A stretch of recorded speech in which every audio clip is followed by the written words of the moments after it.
Here, I'll put up. Where's Reese? You guys seen Reese dancing? I just searched Reese on Twitter, and wow, that's a lot of pornography. Too bad the music's copyright. Super cute. You seen the movie? It's good. It's Kino. This was definitely rotoscoped, right? There's no way they got this art otherwise. It was? Okay, yeah, that makes sense. She's Soviet, right? Yeah, she's Soviet. I don't know, that could definitely be animated, though. For me, the thing that gives away that it's rotoscoped, well, it is still animated if it's rotoscoped, but when there are, like, little hesitations in the movement of the actress, like, for instance, wait. There, that one. She's slightly offbeat when she does it. It does feel very natural. It looks really good. You and Chad should look more Kenshi Yonezu music. He's so fucking good. Yeah, I'd love to. I wanna listen more to him. I want to listen more to Creepy Nuts because I like the Dandadan OP. If my extremely limited interest in music is already going to be guided by shit like anime OPs, I might as well try to follow through on the good stuff, you know? Rotoscoping just looks funny to me. I mean, does this look funny? I think this is very well done, no? Hey, look at the high-waisted pants, guys. Look at the silhouette. This is even rotoscoped, so you know that this is based on, like, real human proportions. Chica Dance was rotoscoped? Of course, it looks really good. It's not the rotoscoping, it's the cutesy dancing that makes it look silly. You would never survive in Japan. You know, if you go to Japan, there are legit girls that kind of look like this. Not at, like, the exact outfit or whatever. I mean, like, this kind of, what would you call this? Cutesy, coquette? What's the, I don't know what the term is, like, for the fashion style. Does anyone know schoolgirl? No, it's not necessarily schoolgirl. Kawaii? No, that means cute. French-ish? Yeah, but isn't that what coquette means? Or like coquette, it's like a I thought you said she was Soviet? Well, she is, but she's in Japan. I don't really know what the coconut. Okay. You guys are being very helpful. Moe? Guys, what the fuck? I'm asking for a specific stylistic terminology. You people are just throwing anything at the wall here. Come on.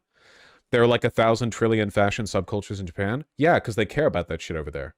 You know what allows them to? Local artisanship. There's a million, billion, trillion small, accessible clothing brands in Japan. There's a subculture for it. You know, people care about mending their clothing, caring for it. It also helps that they're all skinny over there. It is just much easier to have a wide range of you know, diverse fashion styles, whatever else, when everyone is kind of normative in their body type. You know, there are fashion styles that work pretty well when you're fat. Like, for example, American streetwear tends to look pretty good regardless of your weight. But depending on what you're wearing, like, the silhouette definitely benefits from a more consistent body shape. It's really easy to be skinny in Japan, to be fair. Tourists have to lose weight because they have to walk more. Yeah, for sure. It's the same if you go to, like, you know, Spain or whatever. I don't understand the appeal of thigh highs. You, looking at this, you don't understand the aesthetic appeal? This isn't... It remains mysterious to you? You know, people are into what they're into. Are obesity rates lower in cities like New York? Yes. Yeah. Obesity rates are lower in, say, Brooklyn than they are in, you know, random dipshit Midwestern town. Yeah, for sure. I went to Brooklyn. I have to say there were a lot of, like, pretty fit people in Seattle. There are a lot of fit people in Seattle. It depends on the neighborhood. There are some neighborhoods that aren't that walkable, but in the more walkable areas of Seattle, people tend to be relatively in shape. In my neighborhood, there are people running, walking with their dogs, bicycling all over the place, you know? Dog Vancouver's like that. Stanley Park was just all ripped people one day. That's pretty funny. Vaush, how come in Japan being skinny is aspirational, but if you're skinny in the American Midwest, you get perjured for being 100 pounds soaking wet? Well, I wasn't insulting the person in the Midwest. I was just describing the range in body types that a goth girl might fall for. I don't really care if you're skinny, you know? I mean, I personally will make fun of small, skinny men because it's my cope for being a 6'2" kind of chubby guy. You know what I mean? I went to high school like 200 pounds. So for me, like, flippantly saying, oh yeah, he's like a shrimp, that's like that's not like a moral judgment. That's just a cope strategy that I've been living with for my entire life. But if you think I wouldn't think the same thing about the guys in Japan, or that I didn't think the same thing about guys in Japan. I mean, they're pretty small over there, so, you know. Basically what I'm saying is that either skinny Midwesterners are spiritually Japanese, or skinny Japanese men are spiritually Midwestern, one or the other. It has to be one of the two. But yeah, no hate. In the Midwest, it's actually a health concern. Well, I do agree that if I lived in the Midwest, I would not want to be skinny, because holy shit, it gets cold over there. Fuck that. You have to have some meat on your bones, you know? Or at least some very, very warm clothing. People in the Midwest are so unhealthy. I mean, have you seen the cuisine up there? It's not really their fault. Doesn't it get colder in Japan? I don't think so. I'm pretty sure the Midwest is actually one of the coldest, densely inhabited places on Earth, isn't it? Am I off on that? Like the Midwest weirdly is actually colder than lots of Canada, basically all of Europe, you know? Russia exists. I said densely populated. Russia's not densely populated. It's pretty comparable to latitude in Japan. Yeah, but the Midwest is pretty comparable in latitude to like England or whatever, and the Midwest is way the fuck colder than England. It's not all about latitude. It's also about the winds. You know, it's about the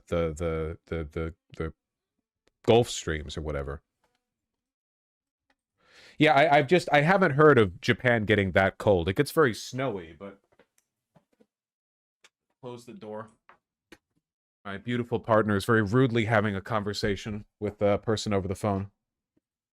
Hold on. Map of world during last ice age. Wouldn't that be a good way of figuring out where it gets really cold? Where was the big glacial sheet? No, I guess this isn't that helpful. Well, these are the Alps, so of course they're cold. But this area of Europe is nowhere near as cold as the American Midwest. That's just a fact, you know. So where would this be? That's Sweden, Norway, Finland, somewhere over here, you know, the United Kingdom. Yeah, no, this wouldn't really tell you that much. How interesting. The reason the land looks different is because all the water's been frozen, right? The last ice age was only like 10,000 years ago, wasn't it? That's crazy. It's crazy to think that the world looked that different that recently. I mean, this was only a little bit before history began, basically. Right? That's pretty crazy. It's just really recent. I don't know. Definitely makes it easier to understand how indigenous human beings were able to cross the world all over. Like, obviously we had boats and stuff, but I mean before we had boats that could cross the ocean. Or I think that like Pacific Islander people have always been boating around. I think I saw that in Moana or whatever. But yeah, you can get pretty much anywhere. You could pretty easily. I mean, not easily, I guess, because you've got a few dozen meters of sea level tend to do that. No, it's just cool. I don't know. I just think it's neat. That's all. I'm not agenda posting. No pluribus spoilers. Fat Florida is funny. Dude, Fat Florida is super fucking funny. I wish Florida still looked like this. Look at that. Fat fucking Chungus Florida over here. It does look like a chode. People already say Florida looks like a chode. This looks like even more like a chode. There's so much extra land here in Central America. And goddamn, this sure would make things easier. When is this? Like 10, 12,000 years ago, I guess? More or less? Just barely missed it. Yeah, it's kind of crazy to think that human civilization could have potentially reached a historical period around this time. You know?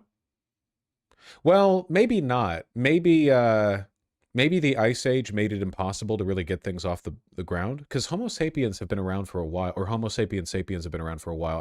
I wonder if the world was just too cold back then. Like, it was just difficult to do big civilization stuff. But you could probably do stuff in Egypt around here, right? Like, even if it's super cold all over and the world was different, you could you could probably do like a pretty normal civ stuff right here, maybe. There were people there? Yeah, but they weren't civilization building just yet. They were doing civilization building? Nah, this map is from 21,000 years ago, but don't we all generally agree that civilization began 10,000 years? That was the agriculture. Agricultural development was like 10,000 years ago, but even after that, like the real you know, building up human civilization shit. That was, you know, a little after that. It took a little while for us to get used to it, figure it out. Well, I don't know. You know, I'm kind of roughing it a little bit. Oh, I'm just adding this on here. I like to say stuff like this because I know there are some people in chat who are going to care. But I've begun playing and Stars in Time. In Stars in Time. It's one of those titles. The game where you're a gay little boy. You're a gay little cat with a hat. And I'm an hour in, and so far it's pretty great. So I'll keep you guys updated on that in a non-spoiler context. In Stars in Time? Yeah, some shit like that.